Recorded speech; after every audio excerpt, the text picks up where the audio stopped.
చేసుకున్నాడా లేదో మనకు తెలియదు, కానీ ముందుగా ఆయన తన యొక్క జీవితంలో తన అన్నలు హింసించి గుంతలో పడేసి అమ్మేసిన తర్వాత పొతీఫర్ ఇంటికి వెళ్ళి పొతీఫరు ఇంటిలో కూడా అక్కడ ఆమె చేత ఆయన అవమానం పొంది తను చెరసాలకు వెళ్ళి అక్కడ పానదాయకుల మధ్య ఆయన మాట్లాడుతూ తర్వాత వాళ్ళ యొక్క దర్శనాలను వాళ్ళకి తెలియజేసి ఇన్ని చేస్తున్నప్పుడు దేవుడు ఇతను ముందుగా ఎన్నుకొని ఉంటే అతను గుంతులో పడిపోకముందే కాపాడేవాడేమో. ఎన్నుకున్నాడు కాబట్టి అతడు మౌనంగా ఉన్నాడా, లేదా మౌనంగా ఉన్నాడు కాబట్టి దేవుడు ఎన్నుకున్నాడా? ఎందుకంటే మన ప్రవర్తన బట్టి దేవుడు యొక్క ఎన్నిక ఉంటుంది. ఇప్పుడు అబ్రాము నోవాహును ఆ తరంలో చూసి నిందారహితముగా ఆయన ఒక్కడే కనపడ్డాడంట. నోవాహును కృప పొందిన వాడయ్యాడు. అంటే ఆయన ప్రవర్తన చూసి ఇంతమందిలో ఇతను ఒక్కడే నీతిగా జీవిస్తున్నాడని దేవుడు అతన్ని ఎన్నుకున్నాడు. అబ్రహాము విషయంలో కూడా తర్వాతనే అబ్రహాము విగ్రహాలు అమ్మేవాడుగా, విగ్రహాలు తయారు చేసేవాళ్ళుగా ఉన్న ఆ కుటుంబంలో అబ్రహాము దేవుడు చూసి ఎన్నుకున్నాడు. అంటే అబ్రహాం ప్రవర్తన దేవుడు చూసి గమనిస్తాడు. ఎందుకంటే మన ప్రవర్తన చూసి దేవుడు మనల్ని అంగీకరిస్తాడు. అంటే మనం నీతిగా నిజాయితీగా జీవిస్తుంటేనే దేవుడు మనల్ని అంగీకరిస్తాడు. అంతేగాని మనము దేవునికి అయిష్టంగా మనం జీవిస్తుంటే దేవుడు మనల్ని ఎందుకు అంగీకరిస్తాడు? కాబట్టి మన ప్రవర్తన బట్టి దేవుని అంగీకారంలోకి వెళ్తాం. ఎందుకంటే మనము దేవుని చేత వాడబడాలంటే మన జీవితాలను దేవుని చేతిలో పెట్టాలి. మనం దేవుని చేతిలో వాడబడాలంటే మన జీవితాలు దేవుని చేతిలో పెడితే ఆయన వాడుకుంటాడు. ఇప్పుడు అసాధారణ God uses ordinary people to do the extraordinary. జీరోలను హీరోలుగా చేసే దేవుడే.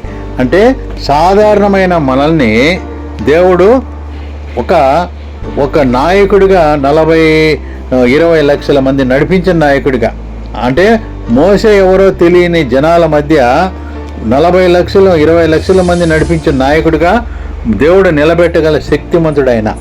మరి ఆయన చేతిలోకి మనం వెళ్తే, ఆయన మనల్ని కరుణిస్తే, ఆయన కృప మన మీద ఉంటేనే ఇవి జరుగుతాయి.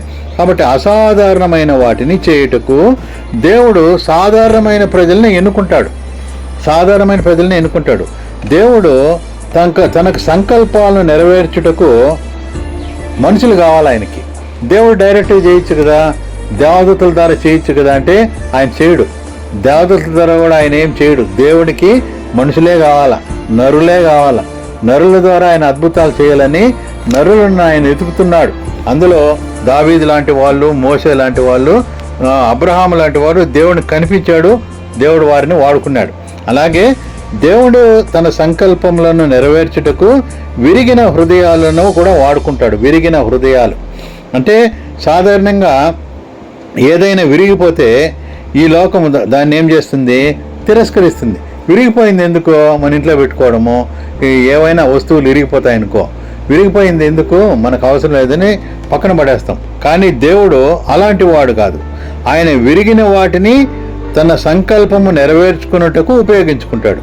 విరిగిన అంటే ఏదైనా కావచ్చు. మనిషిలో విరిగిన మనుషులు అంటే ఎప్పుడు చింతిస్తా, బాధపడుతా, దుఃఖపడుతూ ఉంటే ఏంది వాడు ఎప్పుడు అలాగ ఉంటాడని వాడిని పక్కన పెట్టేస్తారు. వాడితో ఎవరు మాట్లాడరు. మీరు కూడా కావాలంటే చూడు, ఏడుస్తూ ఉంటే ఎవరన్నా పట్టించుకుంటారా? వాడు ఎన్ని ఇరిగిన మనసుతో, ఇరిగిన హృదయంతో వాడు బాధపడుతూ ఉంటే వాడి వద్దకు పోయేదానికి మనం ఇష్టపడం. ఎందుకంటే మనకు అటువంటి వాళ్ళని చూడాలంటే కూడా ఇష్టం పుట్టదు. దేవుడు విరిగిన వాటిని తన సంకల్పం నెరవేర్చుకున్నట్టుకు ఉపయోగించుకుంటాడంట.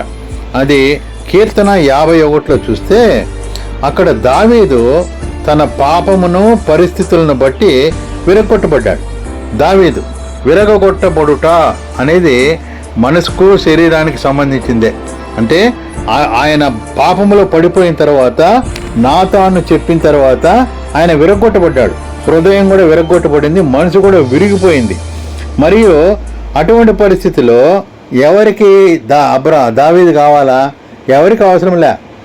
ఎవరికి అవసరంలే. కానీ అటువంటి విరగొట్టబడిన హృదయము దేవునికి ఇష్టమైన బలులంట దేవునికి. కాబట్టి మరియు దేవునికి దావీదు మొరపెట్టి అప్పుడు దేవుడు తన సంకల్పమును నెరవేర్చుటకు దావీదు యొక్క విరిగిన హృదయాన్ని వాడుకున్నాడు. విరిగిన హృదయాన్ని దేవుడు వాడుకున్నాడు. అంటే ఇప్పుడు ఎవరైనా లవ్ ఫెయిల్యూర్ ఉంటారనుకోండి, వాళ్ళకు విరిగిన హృదయమే మనకు లోకానుసారంగా మనసు విరిగిపోయింది, వాని హృదయం కూడా పగిలిపోయింది అనే పదాలు వాడతాం. వాడిని ఏమంటారు ఇంట్లో వాళ్ళు కూడా, వాడేందో లవ్ ఫెయిల్యూర్ లే వాడంతేలే అని వదిలేస్తాం. మరి ఇట్లా లవ్ ఫెయిల్యూర్ లాంటి పరిస్థితిలో ఉంటే లోకమైతే పట్టించుకొని వదిలేస్తుంది. వాడిని ఏదో ఆసుపత్రిలో పడేసి వాడిని ట్రీట్మెంట్ ఇస్తారు, ఏదో చేస్తారు. కాకపోతే దేవుడు విరిగి నలిగిన హృదయం గల వారిని దేవుడు తన సంకల్పం నెరవేర్చుకుంటూ వాడుకుంటాడంట. ఎందుకు ఆ విరిగిన హృదయం దేవునికి ఎందుకు ఉపయోగపడుతుంది అంటే, విరిగిన హృదయంతో దేవుడు ఏం చేస్తాడు అంటే, దావీదు తన యొక్క విరిగిన హృదయంతో దేవుని యొద్దకు వచ్చును. ఎందుకంటే విరిగిన హృదయం అంటే పాపములను బట్టి పశ్చాత్తాపడి, అదండి. ఎందుకు విరిగిన పడాలా మనము? నీ పాపాల గురించి పశ్చాత్తాపడాలా. అంతేగాని నువ్వు పాపాల గురించి పశ్చాత్తాపడకుండా దేవునికి కూడా అవసరం లే. పాపముల గురించి పశ్చాత్తాపడే విరిగిన హృదయం దేవునికి కావాలా. వాటి నుండి పాపములు ఇంకా చేయకూడదు అనేటట్లుగా పాపాన్ని అసహించుకునేటట్లుగా నువ్వు ఉంటే అటువంటి హృదయము దేవునికి కావాలా. అప్పుడు దేవుడు అద్భుత కార్యాలను చేయడానికి అటువంటి వ్యక్తి దేవునికి కావాలా. 51:7 కీర్తనలో చదివితే 51వ అధ్యాయము 7వ వచనంలో దావీదు శోపుతో నా పాపము పరిహరింపుము, హిమము కంటెను నేను తెల్లగా నుండునట్లు నీవు నన్ను కడుగుము. 7వ వచనం. 7 అయ్యగారు. దేవా విరిగి నలిగిన, అదొకటే ఉంది, చెప్తాలే నేను. దేవా విరిగి నలిగిన హృదయమును నీవు అలక్ష్యము చేయవు. అలక్ష్యం అంటే నెగ్లెక్ట్. ఏది నిర్లక్ష్యం అంటే నెగ్లెక్ట్ చేయడం అంటే దేవుడు. విరిగిన నలిగిన హృదయం, విరిగి నలిగి ఎప్పుడు ఉంటుంది? ఎప్పుడైనా విరిగి నలిగిన హృదయంతో మన కన్నీళ్ళు వస్తాయి, హృదయంలో నుంచి బాధ వస్తుంది. అప్పుడు చచ్చిపోదామైనా అని అనిపిస్తుంది, ఈ జీవితం మీద విరక్తి పుడుతుంది. అటువంటి దావీదు కూడా అలా కలిగింది.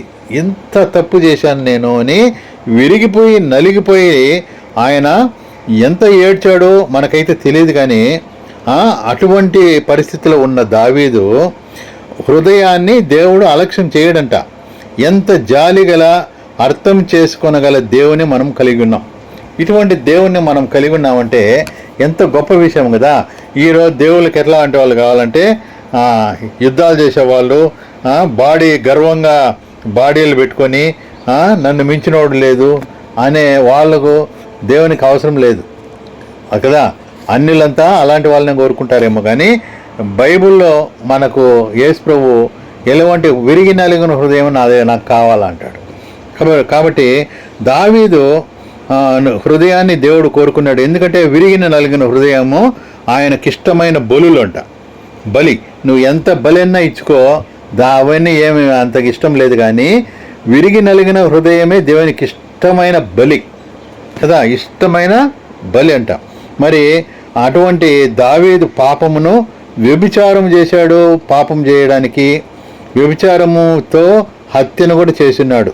అంటే దావీదు లెక్కలో అతిక్రమము, దోషము, పాపము మూడు ఉన్నాయి. అతిక్రమం చేశాడు, దోషం చేశాడు, పాపం చేశాడు.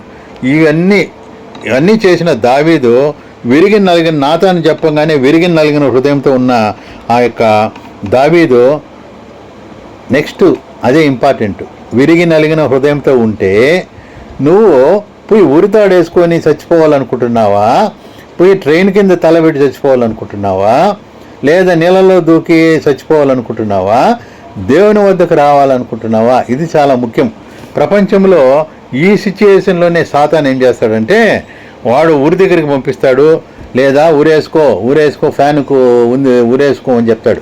లేదా ఏడాది నీళ్ళలో దూకి చచ్చిపో అంటాడు, లేదా ట్రైన్ కింద చచ్చిపో అంటాడు. ఆత్మహత్యలన్నిటికీ కారణము సాతానే. వాడు ప్రేరేపిస్తాడు. పాపం చేసేంత వరకు దగ్గరుంటాడు, పాపం చేసిన తర్వాత వదిలేస్తాడు. నీ దారిన నువ్వే. అంతే. యూదాలోకి సాతాను ప్రవేశించును అని ఉంటుంది వాక్యం. ప్రవేశించి ఏం చేశాడు? యేసుప్రభును డబ్బులు రూకలకు అమ్మేశాడు, వెండి నాణాలకు అమ్మేశాడు.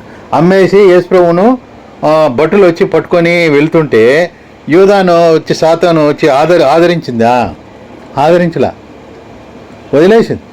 యూదాకంగా ఏమి చేయాలా పాలుపోక ఇంకా తట్టుకోలేక బాధను, యేసుప్రభును నిరపరాధి రక్తమును అప్పగించి తినే బాధతో తట్టుకోలేక పోయి ఉరి వేసుకొనేను అంటాడు. అంటే ఉరి వేసుకునే పరిస్థితి సాధారణ తప్పించవచ్చు కదా, వాడు తప్పించడు. నువ్వు ఉరేసుకునేదానికే వాడు ఇంత ప్లాన్ చేసిండేది.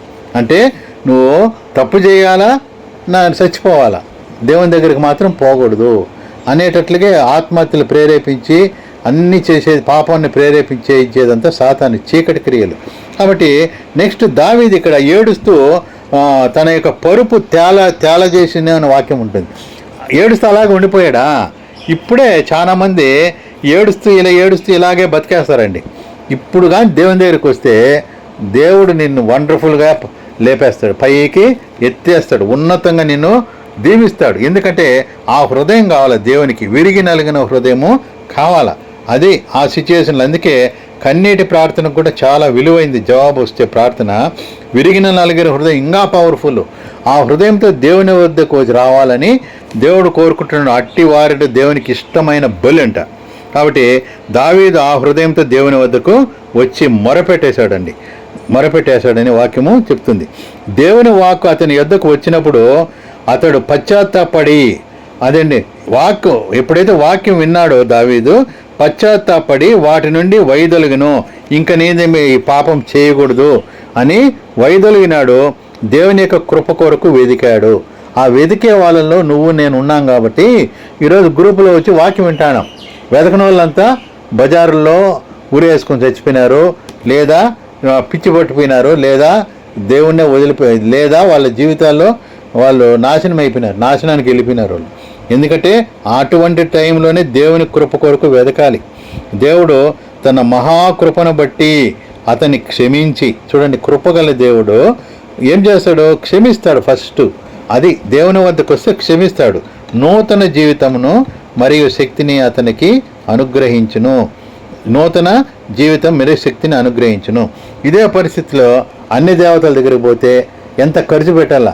ఛార్జీలు పెట్టుకొని వాళ్ళు ఆడుండారో ఎత్తుక్కోవాలా, పైకెక్కాలా, పైకెక్కి ఆడ ఏదో అర్పించి, తలనీళ్ళలో అర్పించి ఏదో చేయాలి. ఇంత ఖర్చే లేదండి.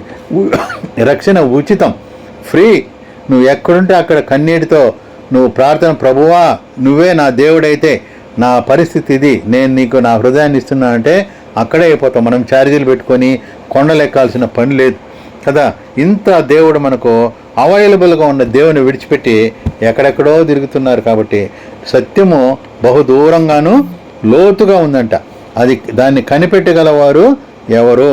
మరి దావీదైతే కనిపెట్టి దేవుని కృప కొరకు వెదికి దేవుని కృపను బట్టి అతన్ని క్షమించాడు. దేవుడు నూతన జీవితాన్ని ఇచ్చాడు, మరి శక్తిని అతనికి అనుగ్రహించును. ఆ తర్వాత ఎప్పుడు దావీదు పాపమే చేయలేదంట. బైబిల్లో క్లియర్గా ఉంది. ఆ ఒక్క పాపము తప్ప మరి పాపం అనేది చేయలేదంట దావీదు. చూడండి దావీదులో అంత మార్పు వచ్చేసింది. దావీదు యొక్క విరిగిన హృదయంను ప్రభువు తీసుకొని దానిని ఏం చేశాడు? విరిగిన హృదయాన్ని దేవుడు ఏం చేశాడు?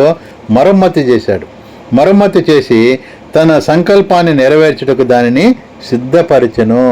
ఆ హృదయాన్ని సిద్ధపరిచాడు. మళ్ళీ ఆయన రిపేర్ చేశాడు, సిద్ధపరిచాడు. ఎంత ఆశీర్వాదం అండి. మనము ఈ సత్యమును తెలుసుకొని మన పాత జీవితమును మరియు విరిగిన హృదయమును ఆయనకి ఇచ్చినట్లయితే, పాత జీవితాన్ని విరిగిన హృదయాన్ని ఆయనకి ఇచ్చినట్లయితే ఎంత గొప్ప ఆశ్చర్యకారం మన జీవితంలో చూడగలము. ఈరోజు పెద్ద పెద్ద పాస్టర్లుగా సాక్ష్యాలు చెప్పే వాళ్ళంతా వాళ్ళ బ్యాక్గ్రౌండ్ వింటే ఎంత భయంకరమైన పరిస్థితుల నుంచి వాళ్ళు దేవుని నమ్ముకొని ఉంటారంటే, అంతా సూసైడ్ చేసుకుందామనే పరిస్థితుల నుంచి దేవుడు వాళ్ళని కాపాడింటాడు. అందుకే వాళ్ళు దేవుడు విడిచిపెట్టరు వాళ్ళు. ఎందుకంటే ఆ పరిస్థితుల్లోంచి వచ్చినారు కాబట్టి వాళ్ళకి విలువ తెలుసు దేవుడు ఎంత గొప్పవాడు అని. కాబట్టి దేవునికి సరైన అర్పణ అర్పించుట యొక్క రహస్యమును దావీదు ఎరుగున్నాడు. దేవునికి సరైన అర్పణ ఏది? అర్పణ ఏడాది పొట్టేళ్ళనా అంటే కాదు. దేవునికి సరైన అర్పణ ఏదో దేవునికి ఇష్టమైన బలి.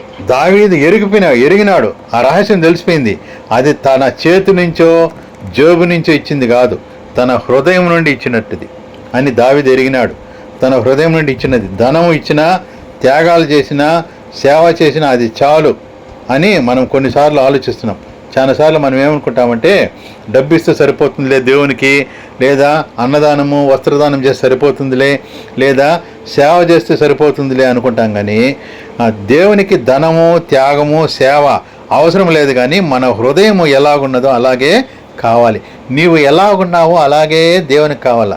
ఆ ఒక పాట ఉంది కీర్తనలో. ఏ పాట అంటే నేను ఎలాగున్నానో అలాగే నీ వద్దకు వస్తాను ప్రభా అని. మంచి పాట అది, చాలా చక్కని పాట. ఓకే, ఆ పాట గుర్తు చేసుకోండి. అదే నేను ఎలాగున్నానో అలాగే నీ వద్దకు వస్తాను. కాబట్టి మనం ఎలాగున్నామో అలాగే దేవునికి కావాలండి.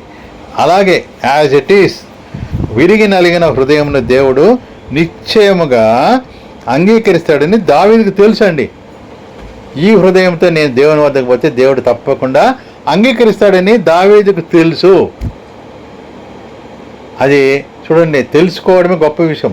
తెలియకుండా చచ్చిపోయిన వాళ్ళు ఎంతోమంది ఉన్నారు. వాళ్ళకి ఈ మాటలు చెప్తే అయ్యో మేము అనవసరంగా చచ్చిపోయామే, మాకు తెలిసింటే మేము దేవుని నమ్ముకునే వాళ్ళం, దేవుని దగ్గరికి వచ్చేవాళ్ళం కదా అని. అందుకే సువార్త చెప్పాలన్నది. విరిగి నలిగిన వారికి ప్రయాసపడి భారము మోసుకొనుచున్న సమస్త జనులారా అంటే ఇదే భారం. ఏ భారమైనా సరే ఆయన నీ భారాన్ని తీసివేసి నిన్ను ఫ్రీ చేసేస్తాడు, స్వతంత్రం చేశాడు. కాబట్టి దేవా, విరిగి నలిగిన హృదయంని నీవు అలక్ష్యము చేయవు కదా. విరిగి నలిగిన హృదయాన్ని దేవుడు అలక్ష్యం చేయడు. అటువంటి దేవుణ్ణి మనము కలిగినామంటే ఎంత గొప్ప విషయము. ఆయన మన హృదయాన్ని, విరిగి నలిగిన హృదయాన్ని దేవుడు ఏం చేస్తాడు? రిపేర్ చేస్తాడు, తన సేవలో వాడుకుంటాడు. మనం ఎటువంటి పరిస్థితులు గుండా వెళుచున్నప్పటికీ అది ప్రభు అయిన యేసుకు తెలుసు. ఆయన కోరుకునేది కేవలము మన విరిగిన హృదయాలు, జీవితాలు మాత్రమే. విరిగిన పరిస్థితులు అన్నవి పాపం వల్ల కావచ్చు, పరిస్థితుల వల్ల కావచ్చు, లేదా చుట్టుపక్కల ప్రజల వల్ల కావచ్చు. కానీ యేసు ప్రభు నిశ్చయముగా వాటిని బాగు చేయును, మరమ్మతు చేసి తన సంకల్పమును నెరవేర్చుటకు సిద్ధపరుస్తాడు కదా. ఆయనకే సమస్తం మహిమ కలుగును గాక. ఎందుకంటే ఆయన మరమ్మతు చేసే దేవుడు, రిపేర్ చేసేవాడు. నీ జీవితం పాడైపోయిందా? రిపేర్ చేస్తాడు. నీ యొక్క హృదయం పాడైపోయిందా? రిపేర్ చేస్తాడు. పోనీ నీ మనసు పాడైపోయిందా? రిపేర్ చేస్తాడు. నూతన సృష్టి, పాతవి గతించను నూతనంగా చేస్తాడు. నూతనంగా చేయడం ఎంత గొప్ప విషయం కదా. మనం కూడా పాత సామాన్లు ఇస్తాం, కొత్తవి చేయమంటే కొత్తవి కానీ చేస్తే ఎంత సంతోషం. కొత్తవి అయిపోయినాయని మనం వాటిని దగ్గర తెచ్చుకుంటాం కదా. అంటే పాతవి కొత్తవి అయితే ఎంత బాగుంటుంది. మనం కూడా అంతే, పాత జీవితాన్ని దేవునికి ఇస్తే కొత్త జీవితాన్ని నీకు ఇస్తాడు. కొత్తవి ఎంత ఆనందం కదా. పాతది ఇస్తే కొత్తది దొరికితే ఎంత సంతోషం. ఇప్పుడు కూడా బయట సామాన్లంతా మీ పాత సామాన్లు ఇస్తే కొత్తగా అమ్ముతామంటారు. మనము వాటిని ఎతికి అన్నీ ఎత్తుకొని పోయి ఇస్తాం, ఎందుకంటే కొత్తవి ఇంట్లోకి రావాలని. మరి జీవితం కూడా కొత్తదిగా మారిస్తే ఎంత బాగుంటుంది. అటువంటి గొప్ప దేవుడు మనకున్నాడు. నీ మనసు పాడైపోయినా, నీ యొక్క హృదయం పాడైపోయినా, నీ జీవితమే పాడైపోయినా ఆయనకిస్తే మరమ్మతు చేసి బాగు చేసి నూతనంగా నీకు ఇస్తాడు. అటువంటి గొప్ప దేవుడు మనం కలిగి ఉన్నాం. కాబట్టి ఆ దేవుని చేతిలో మన జీవితాలు పెట్టి ఆయన కృప ద్వారా మన జీవితాలను సరిచేసుకుందాం, సరిదిద్దుకుందాం.